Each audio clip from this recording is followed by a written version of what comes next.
Innallaha astara minal mu'minina anfusahum wa amwalahum bi anna lahumul jannah yuqatiluna fi sabilillah fayaqtuluna wa yuqtalun wa'dan 'alaiha fit Taurati wal Injili wal Qur'an. Wallahu samiun alim. Jadi sesungguhnya Allah telah membeli dari orang mukmin itu, yaitu harta dan jiwa mereka, diri dan harta. Yuqatiluna fisabilillah, mereka berperang, berjuang di jalan Allah. Fayaqtuluna wa yuqtalun, mereka membunuh ataupun terbunuh. Wa'dan 'alaiha fit Taurati wal Injili wal Qur'an.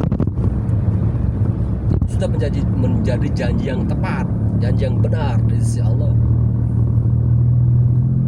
yang telah tertulis dalam kitab Al-Taurat, Injil dan Al-Qur'an.